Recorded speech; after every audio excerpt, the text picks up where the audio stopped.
এ যুবক, কয়েকদিন আগে পত্রিকায় পাইলাম রাশিয়ার একটা বিল্ডিং ধসে পড়ল। এই বিল্ডিংয়ের নিচ থেকে প্রায় 12-13 দিন পরে একটা মা এবং একটা দুধের বাচ্চারে উদ্ধার করলো। এক জায়গায় আটকা পড়েছিল মাটির নিচে, এখান থেকে উদ্ধার করলো। হসপিটালে রাখার পর দুজন বাচ্চা, মাও বাচ্চা, বাচ্চাটাও বাচ্চা। এইবার ডাক্তাররা দেখতেছে মার একটা আঙ্গুলের মাথাও নাই, প্রতিটা আঙ্গুলের মাথাগুলি কাটা। ডাক্তার জিগায়, মা গো আঙ্গুলের মাথাগুলা কেমনে কাটছে? মহিলায় কান্না শুরু করেছে আর কই, ডাক্তার কয়েকদিন পরে যখন আমার বুকের দুধ শুকায় গেছে, এই অন্ধকার রুম, অল্প একটু আলো আসে, আমাদের ডাক কেউ শুনে না। আমি তো মনে করেছি জিন্দা কবর, আমার বাচ্চাটা, দুধের বাচ্চাটারে নিয়ে আমি জিন্দা কবরে আছি। আমি যে বাঁচবো এমনকি বেঁচে আসবো কখনো ভাবি নেই। কিন্তু আমার দুধের বাচ্চাটা, আমার নিজের জানের প্রতি এত মায়া হয় নাই। আমার দুধের বাচ্চাটার প্রতি আমার যত মায়া, আমি দেখতেছি বাচ্চারা চোখের সামনেই মরে যাবে। 2 দিন 3 দিন পর যখন আমার বুকের দুধ শুকায় গেছে, আমি আমার দুধের বাচ্চাটারে কি খাওয়াবো? বাচ্চাটা কান্না করে। এক পর্যায়ে যখন তার মুখ শুকায় আসছে, তার জীবনের প্রদীপ আস্তে আস্তে নিভে যাইতেছে, জিব্বাটা পর্যন্ত দেখছি বাইরে আসতেছে। এখন আমি মা কি করব, আমার কোনো মাথায় আসে না, কোনো চিন্তা মাথায় আসে না। সাথে সাথে একটা বুদ্ধি আইছে, আমি আমার আঙ্গুলের মাথাটা কামড় দিয়া কাইট্টা ফেলাইছি, পুরা আঙ্গুলের মাথাটা কাইট্টা লাইছি, রক্ত বাইরিতেছে। এই রক্তটা আমার বাচ্চার মুখে ধরছি, ফিনকি দিয়া রক্ত, এই রক্তটা আমার বাচ্চার মুখে খাওয়ায়া খাওয়ায়া একদিন এক একটা আঙ্গুলের মাথা কাটছি আর বাচ্চারে খাওয়াইছি। এক একদিন এক একটা আঙ্গুলের মাথা কামড় দিয়া কাটছি আর বাচ্চাটার রক্ত খাওয়াইছি। এইভাবে বাচ্চাটারে বাঁচায় রাখছে মা। আল্লাহ কই, দুনিয়ার সন্তানের দল, তোরা জানোস না শিশুকালে তোমাদের মা, তোমাদের বাবা কতটা তোমারে মায়া করছে, তোমার জন্য কতটা কোরবানি, কতটা স্যাক্রিফাইস করছে। আমি আল্লাহ দেখেছি, তোরা ভুলে গেল, আমি আল্লাহ বলি নাই রে বান্দা। এজন্য যখনই আমার কাছে দোয়া করবা, শিশুকালের কথাটা আমার ইয়াদ করায় দিও। কামা রাব্বায়ানি সগীরা, এই কথাটা আমি আল্লাহর ইয়াদ করায় দিও। শিশুকালের কথাটা আমার ইয়াদ করায় দিও। কত মারে আমি দেখেছি অসুস্থ সন্তানের মাথার পাশে বইসা কইছে, আল্লাহ ও মালিক, ডাক্তার রোগ ধরতে পারে না, আমার কলিজার টুকরা সন্তান বুঝি মারা যাবে। আল্লাহ জানি না কয়দিন হায়াত রাখছো, আমি মা আমার হায়াতটা সন্তানরে দিয়ে দিলাম, তবু আমার সন্তানরে তুমি বাঁচাও। কত বাবায় কইছে, আল্লাহ আমার হায়াত দিয়ে দিলাম, আমার সন্তানরে তুমি হায়াত বাড়ায় দাও। অসুস্থ সন্তানরে নিয়া গভীর রাত বাবা পাগলের মতো কাদের মধ্যে লইয়া দৌড় দিছে ডাক্তারের কাছে। রিক্সা পাবে কি, গাড়ি পাবে কি পাবে না, কোনো খেয়াল নাই। পাগলের মতো কত বাবা গভীর রাতে সন্তান কুলে নিয়ে দৌড় দিছে, অথচ নিজের শরীরে রোগের কোনো অভাব নাই, নিজে ডাক্তার দেখায় না, সন্তানের জন্য পাগল হয়ে যায়। আল্লাহ কয়, বান্দা তুই ভুইলা গেছো, আমি আল্লাহ বলি নাই, আমি বলি নাই। এই দৃশ্যগুলি এখনো আমি আল্লাহর মনে আছে। এজন্য যখনই বাপ মার কথা তুই দোয়া করবি, আমি আল্লাহর কাছে শিশুকালের কথাটা কইস। আল্লাহু আকবার, জোরে কও। এ যুবক, এখনো মনে পড়ে আমার আব্বা একজন সরকারি হেলথ ইন্সপেক্টর ছিলেন। আব্বা এখন বর্তমানে রিটায়ার্ড। আব্বা কিন্তু আলেম না, কিন্তু উলামায়ে কেরামকে অন্তর থেকে মহব্বত করেন। মনে পড়ে আজও আব্বার একজন বন্ধু নিয়ে আব্বা আমাদের পাশের রুমে বসা। আমি ওই রুমটাতে আব্বার কাছে যাই ঢুকছি, তখন আমার বয়স হয়তো 8 বছর বা 9 বছর এরকম। আব্বার কাছে যাই ঢুকছি, কিন্তু সালাম দিতে ভুলে গেছি, লজ্জায় সালাম দিতে ভুলে গেছি। কারণ আব্বার একজন বন্ধু, অনেক সময় বাচ্চারা এরকম লজ্জা পায়, অনেক কিছু বইলা যায়। আমি আব্বার কাছে গেছি, সালামটা দেই নাই। আব্বা বলতেছে, বাবা সালাম দিলা না? আমি বলতেছি, আসসালামু আলাইকুম রহমতুল্লাহ। আব্বা যেভাবে শিখেছে, আমার আঙ্কেল বলতেছে, ওয়ালাইকুম আসসালাম রহমতুল্লাহ। বাবা আল্লাহ তোমার নেক হায়াত দিক। তাই তো খুশি, কিন্তু আমার আব্বার মন খারাপ। আব্বা বলতেছেন, বাবা তোমার সালাম নিব না, ঘর থেকে তুমি বের হও, আবার তুমি ঘরে ঢুকো। যেভাবে বাবা সালাম শিখাইছে এভাবে সালাম দিবা। ঘরে ঢুকবার সময় সালাম দিয়া ঢুকতে হয়, এভাবেই বাবা শিখাইছে। অতএব রুম থেকে বের হও, আবার সালাম দিয়া রুমে তুমি ঢুকো। আমি ছোট্ট তখন আমার আঙ্কেল বলতেছে, ভাই বাদ দেন, ছোট মানুষ, ভাই বুঝছে না তো, সালাম তো দিছেই, শুধরেই নিছে। আব্বা তখন বলতেছিলেন, ভাই এখন যদি সালামটা আমি ওর নেই তাহলে সারা জীবন ইয়াদ থাকবে না, আর যদি রুম থেকে বাইর করে আবার তারে সালাম দিয়ে ঢুকাই, এটা সারা জীবন তার ইয়াদ থাকবে। ওই যে আমি রুম থেকে বের হয়েছি, আবারও সালাম দিয়ে ঘরে ঢুকছি, আজ থেকে 35 বছর আগের ঘটনা আজও আমার মনে আছে। এজন্যই বলেছি রে যুবক, বাবা হওয়া সহজ কিন্তু আদর্শ বাবা হওয়া কঠিন, মা হওয়া সহজ আদর্শ মা হওয়া কঠিন। আদর্শ সন্তান যদি পেতে চাও, আদর্শ মা হও, আদর্শ বাবা হও। ঘরটার মধ্যে তুমি সন্তানের জন্য ঘরটারে মাদ্রাসা বানাইলাও, ঘরটারে তুমি ধর্মীয় শিক্ষার একটা প্রতিষ্ঠান বানাইলাও, এখানেই তারে কলিমা শিখাও। আমরা তো দেখেছি আমাদের মা চাচিরা সাইর কলিমা তারা মক্তবা যাওয়ার আগে, মাদ্রাসা যাওয়ার আগে ঘরে ঘরে মা চাচিরা কালেমা শিখাই লিছেন, ঠিক না নি? সূরা ফাতিহা, কুল হুয়াল্লাহ সূরা, ইন্না আতাইনা কাল কাউসার, শুরু শুরু সূরা আত-তাহিয়াতু, এগুলা তো মা বাবাই শিখাইছেন। ও বুঝ থাকতে ঘুমাই যাইবার সময়, ঘুমানির সময় মা দোয়ার শিখাইছেন, ঘুমের দোয়া। আর এখন মায়ের ঘুমের দোয়া কেমনে শিখবো? মায়ের নিজে ঘুমের দোয়া পড়ে না, মোবাইল টিপতে টিপতে ঘুমায়, ঠিক কিনা জোরে কও? ঘুমের দোয়া পড়ার টাইম কই? বাচ্চা একটু মার কাছ থেকে বাবার কাছ থেকে একটু ঘুমের দোয়া শিক্ষা ঘুমাইতো, দেখে বাপেও মোবাইল টিফোন, মায়েও মোবাইল টিফোন, তে বাচ্চায় কিতা শিখবো? বাচ্চাও মোবাইল টিপা শিখছে, এমন শিখা শিখছে মোবাইলে ঢুকিয়া ফেসবুকও চালাইতে পারে, দুধের বাচ্চা, অবুঝ বাচ্চায়। আর আমরার জমানায় আমার দাদি ছোটো থাকতে, আমরা যখন ছোটো আসলাম, আমার দাদি নতুন খালি মোবাইল বাইরেছে, কিছুদিন পর আমার দাদি কয়, ভাই মোবাইলের টেহা কেমনে হারায়, আমি দিফত পাই না। আর ওখানের বাচ্চা এনতে বাপ মারি শিখায় কেমনে মোবাইলে কিতা করন, ঠিক না নি? কেন? কারণ এই জন্মের পর থেকেই দেখতেছে আব্বাই মোবাইল টিফোন, মায় মোবাইল টিফোন, ঘুমাইবার সময়ও বাবা একদিকে বা মা একদিকে। এখন বাচ্চা মোবাইল লিয়া খাওয়াইতে গেলেও বাচ্চারা তো মোবাইল দিয়ে খাওয়ানি লাগে, হ্যাঁ, মানে মোবাইল না টিপাইলে বাচ্চা খায় না। এখন মা পড়ছে বিপদ, বাপও পড়ছে বিপদ, মোবাইল নিতে চাইলেই কান্দা উঠে। এখন মা এদিকে বই লিয়া বইছে, বাপে এদিকে আরেকটা বই লিয়া বইছে, দুইজনে দুই বই লিয়া বইছে। এখন বাচ্চায় মোবাইল টিপ থেকে দেখে ডাইনে বাপে বই পড়ে, মায়ও বামে বই পড়ে। এখন এই দুইজনের বই পড়ার দিকে বাচ্চাও এতক্ষণ মোবাইল নেওয়ান গেছে না, এখন মোবাইল নিজেই তুইয়া হ্যাঁ নিজেও বই লিয়া বই গেছি।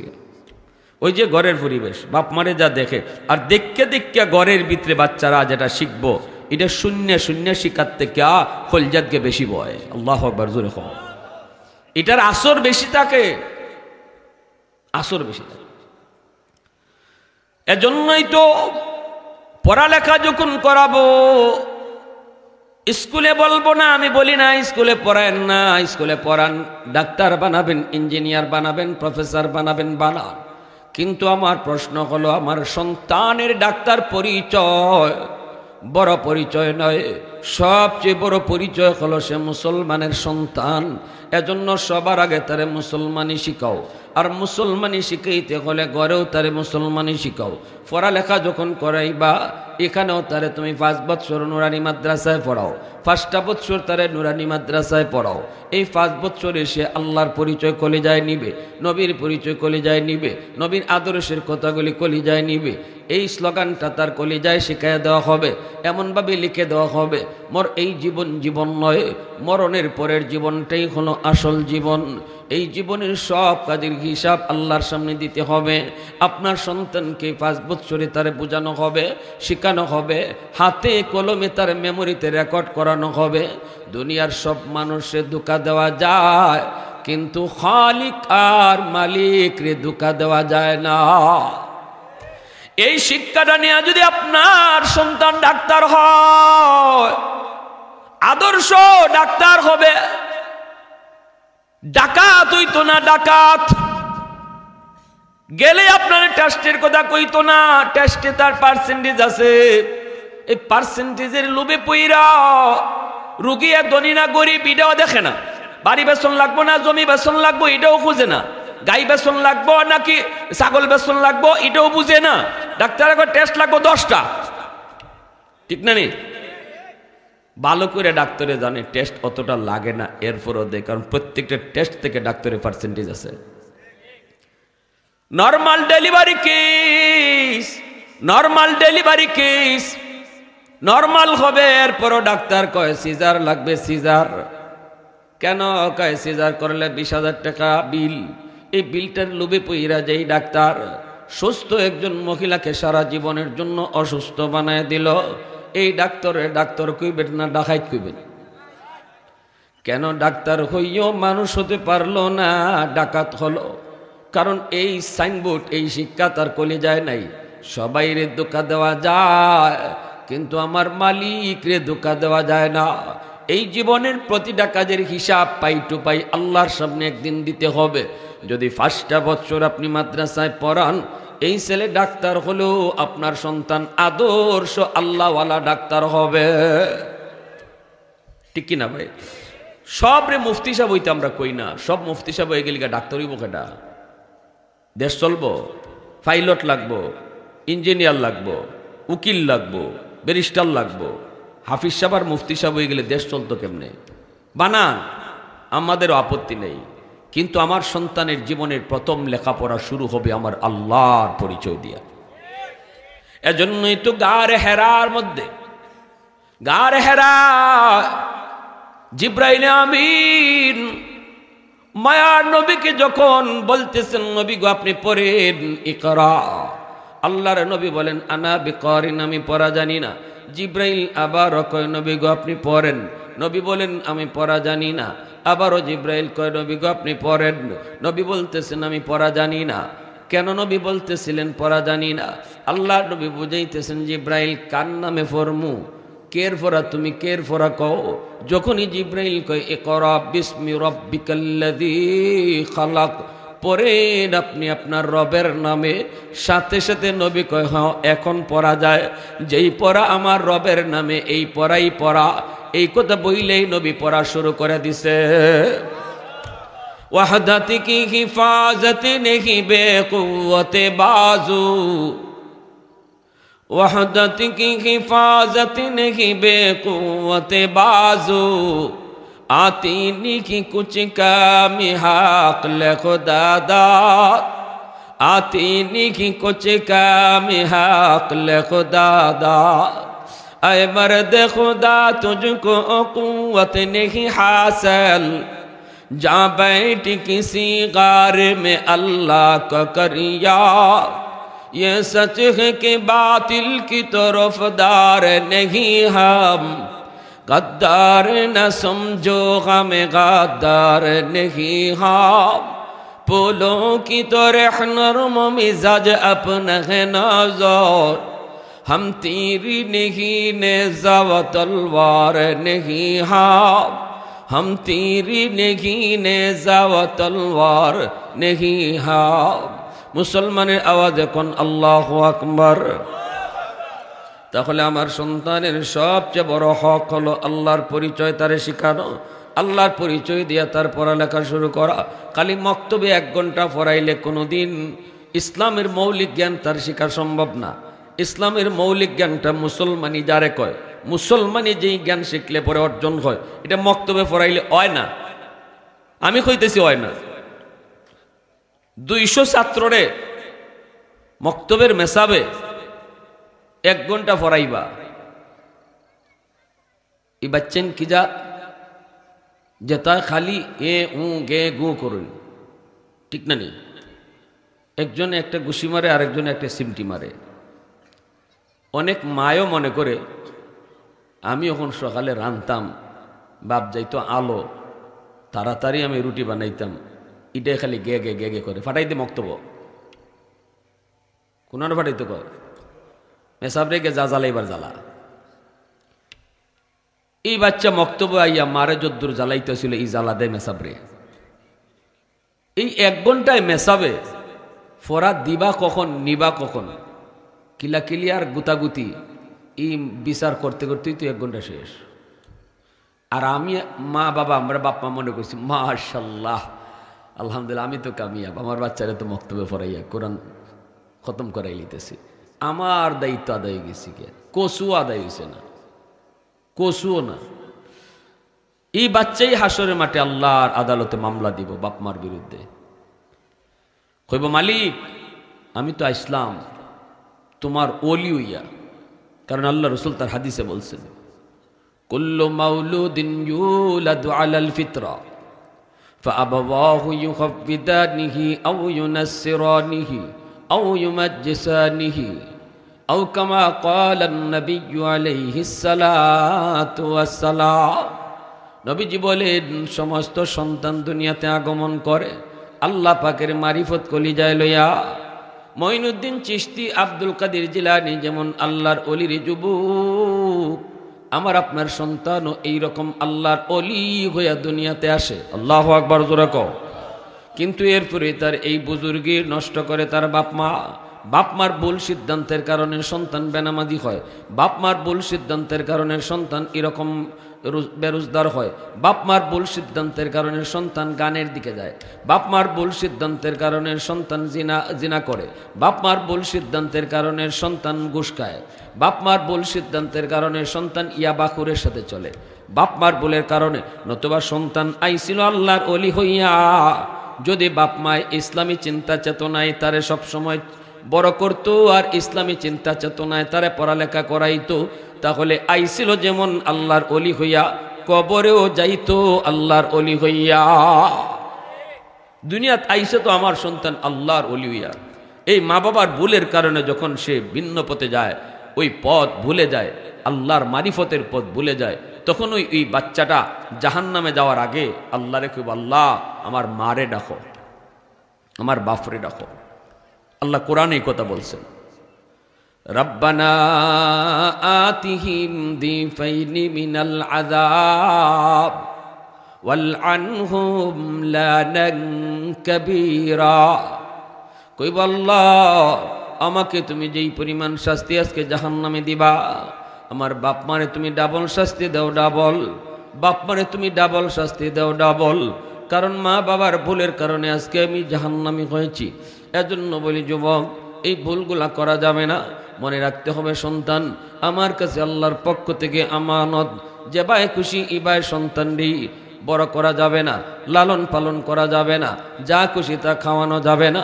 এমন খানা খাওয়াইতে হইব যেটা হালাল, যেই খানার উপরে আল্লাহ খুশি। কারণ এই সন্তানের মালিক কেডা? আওয়াজ আসতে গেল লাগে জোরে হন। আমার সন্তানের মালিক আমি না আল্লাহ। সন্তান আমার কাছে আমানত, সন্তান আমার কাছে কি দা? আমানত। আর আমানতের বস্তু ব্যবহার করার তরিকা হইল নিজের মর্জি চলে না, মালিকের মর্জি মতো ব্যয় করতে হয়, তাহলে আমানতদারি রক্ষা হবে। 1 লক্ষ টাকায় ফ্যাক্টরির মালিক ম্যানেজারের কাছে আমানত রাখছে, ম্যানেজার 1 টাকানি খরচ করতে পারবো নিজের ইচ্ছায়। ফ্যাক্টরির মালিক যেবায় কয় ইবায় খরচ করতে হইব, তাইলে আমানতদারি রক্ষা হইব। 1 টাকা যদি ম্যানেজারে নিজের ইচ্ছায় কাউরে দেয়, আমানতে খেয়ানত হইব, ঠিক কিনা?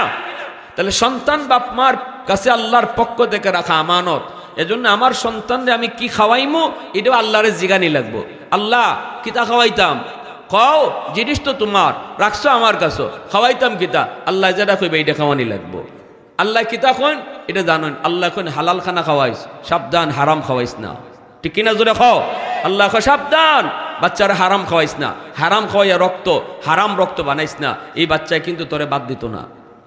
হারাম রক্ত খাওয়াইয়া বড় করবে, তুই বাপরে বাদ দিত না, তুমি মারে খাওয়াইতো না, বেয়াদবি করবো। আর হালাল খানা খাওয়াইয়া রক্ত বানাও, সন্তান আদর্শ সন্তান হইব। সুদের টাকা ঘরে ঢুকাইছো আর মনে মনে আশা রাখছো সন্তান আমার আব্দুল কাদের জিলানী হইতো। সুদের টাকা ঘরে ঢুকাইয়া নিয়ত করে বই রইছো সন্তান আমার মঈনুদ্দিন চিশতি হইতো। সুদের টাকা দিয়া সন্তানরে বড় কইরা মনে করতেছো সন্তান আমার শাহজালাল মুজরদি আমনি হইতো। ওই বনে জীবনে জোরে খন, হ্যাঁ চিটারি বাটফারি কইরা টেকা আনবাই গড়, আর ই টেকা দিয়া চাউল কিনবাই ডাউল কিনবাই, আর ই খানা খাইয়া সন্তান বড় হইব। এ আশা শিকদার হইব, আশা শিকদার। এজন্য নবীর দরজা বন্ধ, অলির দরজা বন্ধ না। আল্লাহ অলির দরজা খোলা রাখছে, ওলিদের বাপ মা যেভাবে সন্তান বড় করছে তুমি যদি আজও এইভাবে বড় করো তাহলে মঈনুদ্দিন চিশতি আসার দরজা বন্ধ না, আজও মঈনুদ্দিন চিশতির জন্ম হবে। শাহজালাল মুজরুদ্দিন ইয়ামনি চলে গেছে আর আসবে না, বিষয়টা এমন না। মুজরুদ্দিন ইয়ামনির মা বাবা যেভাবে আল্লাহরে জিগায়ে জিগায়ে সন্তান বড় করছে, লালন পালন করছে, সন্তানদের লেখাপড়া করাইছে, এভাবে তুমি আমিও যদি করি আজও শাহজালাল মুজরুদ্দিন ইয়ামনির জন্ম হবে। ঠিক কিনা জোরে খাও। শেষ এই সাবজেক্ট আমার। এখন আসেন দ্বিতীয় সাবজেক্ট। তাহলে আমরা কি বুঝলাম প্রথম পর্ব আলোচনায়? যে আমার আদর্শ সন্তান যদি আমি পেতে চাই আমাকে আগে আদর্শ বাপ হওয়া লাগবে, আদর্শ মা হওয়া লাগবে, ঠিক না? ঘরের মধ্যেই আমার সন্তানটারে আল্লাহর পরিচয় শিখাইয়া, দোয়াদুরু শিখাইয়া, কোরআন শিখাইয়া, আখিরাতের বুঝ দিয়া যা যা শিখাইবার মা বাবার পক্ষ থেকে এইগুলা শিখাও। আর গুনার দৃশ্য বাচ্চারে দেখাইও না। বেফরদায় মা চলল না, সন্তান বেফরদা শিখবো। ফর্দার থাকো, সন্তান ফর্দা শিখবো। ঘরের ভিতরে বেনামাজি চালু করো না, ঘরের ভিতরে নমাজ চালু করো, সন্তান নমাজি হইব। এই নমাজের সাথে তার পরিচয় হয়ে যাব শিশুকাল থেকে। মা যদি পরপুরুষের সামনে না যায়, এই শিশু মেয়েটা, এই মেয়েটাও ফর্দা শিখি লইব। ফর্দা বুঝে না, এটা বুঝবো যে আমার আম্মায় পরপুরুষের সামনে যাই না, এই মেয়েটাও পরপুরুষের সামনে যাইতো না। মা যদি ঘর থেকে বাইরিলে বুরকা ফুরে বাইরেন, ডিলা ডালা বুরকা, এই মেয়েটা উপযুক্ত হইবার আগেই কইব আম্মা আমারে বুরকা বানাই দাও, ঠিক কিনা? বাবা এই কথা কখন লাগবে না, এ মা তুই স্কুলে যাওয়ার বয়স, এখন তোমার বুরকার বয়স হয়েছে, মা তুমি বুরকা ঢুকো, এটা বাপে কখন লাগতো না, কইয়া বুরকা থারানি লাগতো না। মা যদি বুরকা ফুরা চলুন, বাচ্চায় কইব আমারে বুরকা কিনে দাও, তখন বুরকার সাথে তার মহব্বত জন্মিব। আর কইয়া যেটা মানানি হইব এটা যে কোনো সময় সাইডেও দিতে পারে, আর নিজের ইচ্ছায় যেটা লইব এটা ছাড়তো না। আর হাজিরিন, উলামায়ে কেরাম দেশ থেকে দেশান্তর, নদী থেকে বন্দর, গ্রাম থেকে শহর ঘুরে ঘুরে শুধু এই মেসেজগুলাই দিতেছে যে মূল ঠিক করো, মূল ঠিক করো, ফাউন্ডেশন মজবুত করো, পরে খাইন্দেও লাভ হইতো না। একদিন আমার সামনে একজন আমার মুসল্লি, বড় সামনের কাতারে মুসল্লি, ছোট্ট মেয়ে, আমি তার বাসাত গেছি, মেয়েটার আমার সামনে আইছে, মেয়ের ডাক দিছে, আইছে হাফ প্যান্ট পরা, সেন্টু গেঞ্জি পরা, ছোট মেয়ে। আমি বলি বুঝলাম, বুঝে না বাচ্চা, তারে জিগাইলাম মেয়েটার এই পোশাক কেন পরাইছেন? কৌজুর বুঝে না। আমি কইলাম আপনি বেশি বুঝুন না রসুলে বেশি বুঝুন? রসুলে বেশি বুঝুন। আমি আমার রসুলে কইছেন বাচ্চা বুঝে, আর আমি আপনি কইতেছি বাচ্চারা বুঝে না। এখন কোনটা ঠিক? আমারটা ঠিক না রসুলেরটা ঠিক? মাতুন দেখা লাগে আপনারা, রসুলেরটা ঠিক, ঠিক না? এই শিশু বাচ্চাটারে যে ইউরোপীয় কালচার আর ভারতীয় পোশাক পরাইয়া, আমেরিকানি লন্ডনী পোশাক, অর্ধনগ্ন পোশাক পরাইয়া যে বাচ্চাটারে বড় করতেছেন, এই বিজাতীয় পোশাকের খারাপ আসর, বদ আসর শিশু বাচ্চারার দিল দেমাগে শিশুকালে পড়তেছে। শিশুকালে ফাউন্ডেশন দুর্বল করতেছেন আপনি বাবা, এই বাচ্চাটার ফাউন্ডেশন নষ্ট করতেছেন আপনি মা। তার এই শিশুকালে পরানো দরকার ছিল লম্বা হাতার জামা, তারে পরানোর দরকার ছিল পায়জামা। তাহলে এই মেয়েটা হাত ঘুরে রাখতে হয়, পুরা পাও ঢেকে রাখতে হয়, এই জিনিসটা শিশুকালেই তার দিলে বসতো আর ফাউন্ডেশন মজবুত হইতো, ঠিক কিনা জোরে খান? ফাউন্ডেশন মজবুত হইতো। অনেক সময় দুধের বাচ্চারা লিয়া মা টেলিভিশন দেখে, নাটক দেখতেছে, গান দেখতেছে, নিজে তো দেখতেছেই নাইস, বাচ্চাটারও নাইস দেখাইতেছে। জিগাইলে উত্তর কিতা? বুঝে না। এই বুঝে না বুঝে না কইয়া বাচ্চাদের জীবন ধ্বংস করতেছে বাপ মা। মনে রাখবেন, বুঝে না বুঝে না বলবেন না, রসুল কয় বুঝে। এজন্য আমার বাচ্চা যে নাইসটা দেখতেছে, এই নাইসটা দেখে এই নাইসের দৃশ্য তার মেমোরিতে রেকর্ড হইতেছে। সাপ্লাই যেদিন দিব এই দিন নাইসের কথাই সাপ্লাই দিব। এজন্যই দেখেন শিশু বাচ্চারা যখন কথা কয় তখন কয় আব্বা আম্মা। এই আব্বা আম্মা ডাকটা তারে কে শিখাইল? কই এতদিন কানে কানে আম্মা আব্বা ডাক তার শোনানি হইছে, ওই ডাকটা সে মেমোরিতে রেকর্ড করে রাখছে। এজন্য এখন সাপ্লাই যেদিন দিতেছে, মুখ থেকে প্রথম ভাষা ফুটছে, তখন ওই শূন্য শূন্য যেটা রেকর্ড করছিল এটাই এখন সাপ্লাই দিতেছে, ঠিক না নি? এটাই সাপ্লাই দিতেছে। এজন্য আমার ভাইরা বন্ধুরা বলবো, প্রথম দায়িত্ব হলো বাপ মার। এই দায়িত্বে যেই সকল বাপ মা অবহেলা করবেন আর সন্তানের ভবিষ্যৎ অন্ধকার হবে, সন্তান জাহান্নামের পথে চলবে। শিশুকালে আমার ভুলের কারণে লেখাপড়ায় ভুল করানোর কারণে যদি সন্তান জাহান্নামী হয়, হাসরের ময়দানে এই সন্তান বাপ মারে আসামি বানাবে, সন্তান আল্লাহর দরবারে মামলা দিবে, বাদী হবে সন্তান, আসামি হবে বাপ মা। সেদিন সন্তানের মামলায় বহু বাপ মা আল্লাহর আদালতে আসামি হবে, দুনিয়ার বহু মা বহু বাবা আল্লাহর আদালতে আসামি হবে। এজন্য যুবক, আমি আপনাদেরকে আমার প্রথম পর্ব আলোচনার শেষ কথাটাই এটা বলবো, ডাক্তার বানাবেন বানান, হাফেজ বানাবেন না, আমরা অসুবিধা নেই। কিন্তু যেই বাবায় হাফেজ বানাইতো, আলেম বানাইবার নিয়ত করছে, তারে আমরা সুস্বাগতম জানাই, নুরুন আলা নূর বলি। দুনিয়াতে এমন উত্তম বাবা আর নাই, এমন উত্তম মা আর দুনিয়াতে নাই যেই বাবার সন্তান হাফেজ, যেই মার একজন সন্তান আলেম। কারণ কিয়ামতের ময়দানে আল্লাহ পাক নবীর বাপ মারেও আল্লাহ পাক নিজের হাতে পাগড়ি পরাবে না, কিন্তু হাফেজের মা আলেমের বাপ মারে আল্লাহ পাক নিজের হাতে পাগড়ি পরাইব।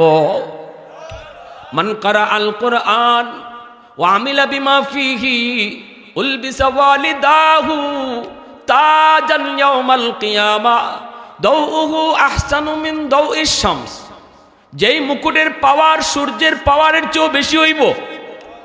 হাদিস শরীফে নবী কথা কয় নাই নবীর বাপ মারে আল্লাহ মুকুট পরাইব, এমন হাদিস আমরা পাই না। হাদিস পেয়েছি একজন হাফেজ আলেমের বাপ মারে আল্লাহ পাগড়ি পরাইব। সুবহানাল্লাহ জোরে কোন। এরপরেও যদি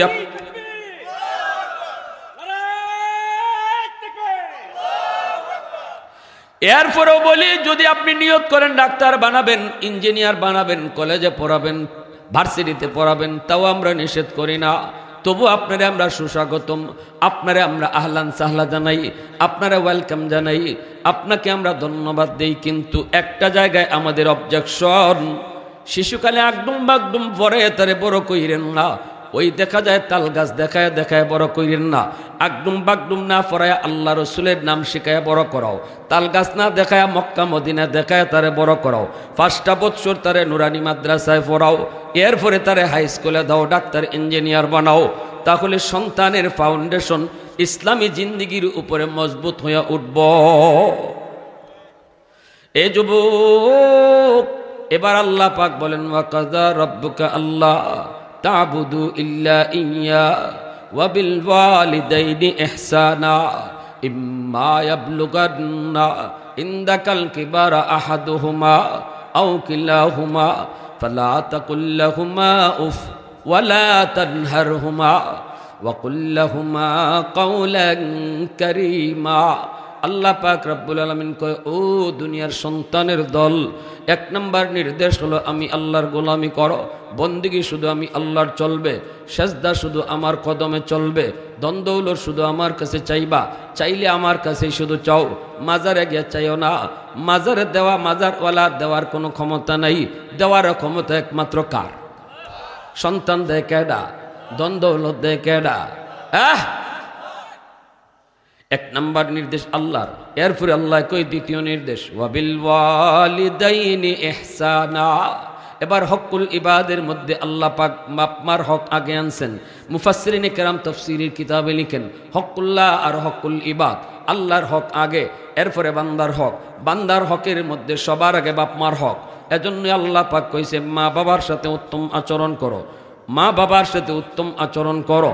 কেমনে উত্তম আচরণ করব, এই কথাটা আল্লাহ নিজেই ব্যাখ্যা করে বুঝাইতেছেন। নামাজ কায়েম করো, কেমনে করবো আল্লাহ নিজে ব্যাখ্যা করে নাই রে যুবক। কিন্তু মা বাবার সাথে উত্তম আচরণ করো, কেমনে করব, এই কথাটা আল্লাহ কোরআনে নিজেই তাফসীর শুরু করছেন। ইম্মা বলে তাফসীর শুরু, আল্লাহর তাফসীর। আল্লাহু আকবার, জোরে কও। ওয়াবিল ওয়ালিদাইনি ইহসানা, এই কথাটার তাফসীর আল্লাহ নিজে করতেছেন।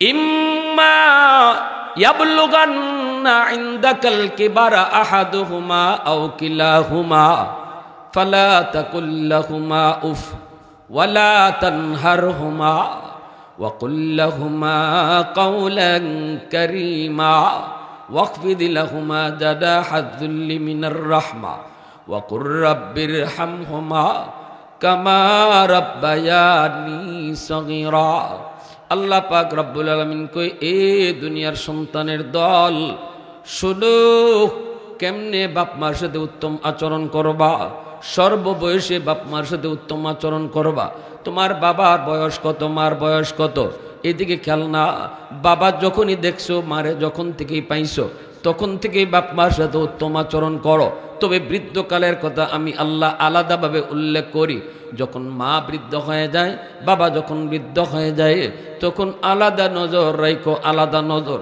কারণ বৃদ্ধকালে বাপ মা শিশু বাচ্চার মতো হয়ে যায় এক কথা বারবার কয় আগের কথা পরের কথা মিল থাকে না খাইলেও কয় খাইছে না নামাজ পড়িলেও কয় পড়ছে না মন বোলা হয়ে যায় তোমার কাছে কত কিছু আবদার করে কইব তোমার কাছে কত কিছু চায়া বসবো শিশু বাচ্চারা যেমন ভাবে এক বৃদ্ধকালে বাপ মাও এক কথা বারবার কইব তখন কিন্তু ধমক দিও না চোখ লাল করে কথা কইও না মার দিকে বাবার দিকে কিরিমেরি খায় কথা কইও না উফ শব্দটা মুখ দিয়ে বের করায়ও না তুমি নিজেও বাপ মার কোনো কথায় আহ উহ কইও না আমি আল্লাহ বলতেছি আল্লাহ কই কেমনে ভালো আচরণ করবা আমি কই ব্যাখ্যা করে কই বান্দা সাবধান বাপ মার মুখ থেকে আহ উহ বের করায়ও না ধমক দিও না নরম নরম ভাষায় তোমরা কথা কইও নরম নরম ভাষায় বাপ মার সাথে কথা কইও শুনো আর যখনই বাপ মার জন্য দোয়া করবা তখনই আমার কাছে কইবা রব্বির হামহুমা কামা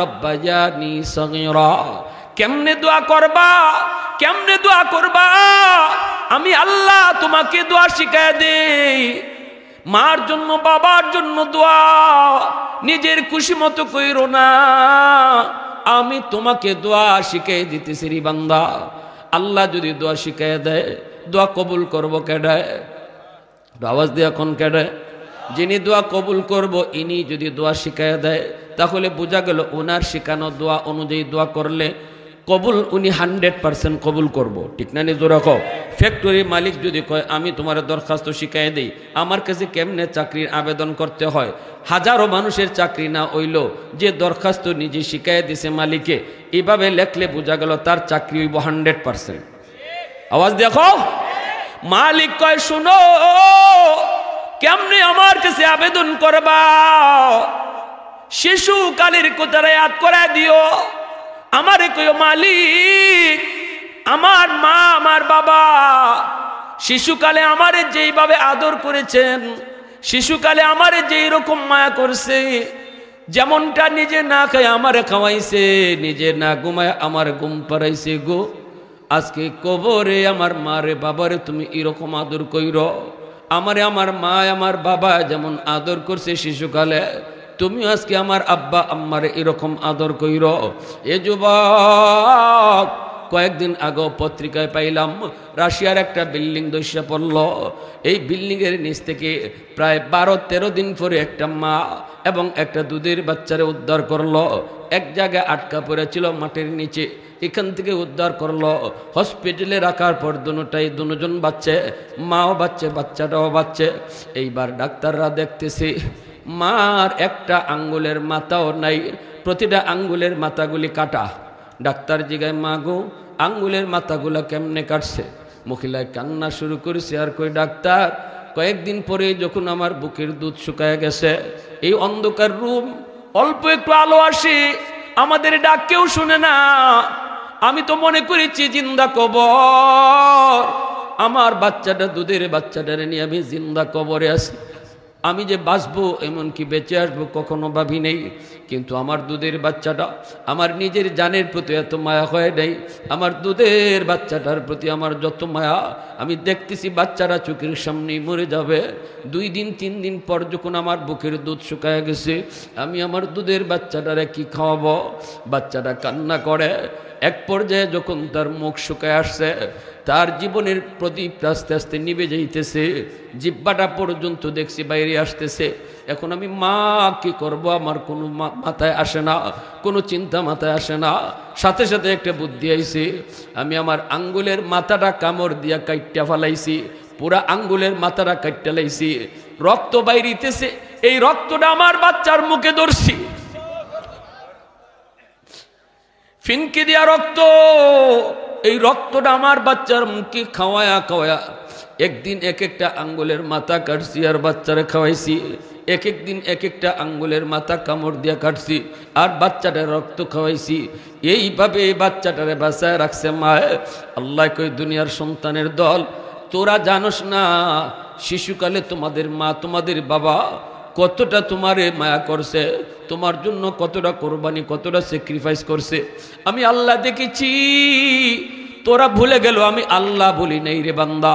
এজন্য যখনই আমার কাছে দোয়া করবা শিশুকালের কথাটা আমার ইয়াদ করায় দিও, কামা রাব্বায়ানি সগীরা, এই কথাটা আমি আল্লাহর ইয়াদ করায় দিও, শিশুকালের কথাটা আমার ইয়াদ করায় দিও। কত মারে আমি দেখেছি অসুস্থ সন্তানের মাথার পাশে বইসা কইছে, আল্লাহ ও মালিক, ডাক্তার রোগ ধরতে পারে না, আমার কলিজার টুকরা সন্তান বুঝি মারা যাবে। আল্লাহ জানি না কয়দিন হায়াত রাখছো, আমি মা আমার হায়াতটা সন্তানরে দিয়ে দিলাম, তবু আমার সন্তানরে তুমি বাঁচাও। কত বাবায় কইছে, আল্লাহ আমার হায়াত দিয়ে দিলাম, আমার সন্তানরে তুমি হায়াত বাড়ায় দাও। অসুস্থ সন্তানরে নিয়া গভীর রাত বাবা পাগলের মতো কাদের মধ্যে লইয়া দৌড় দিছে ডাক্তারের কাছে, রিক্সা পাবে কি গাড়ি পাবে কি পাবে না কোনো খেয়াল নাই।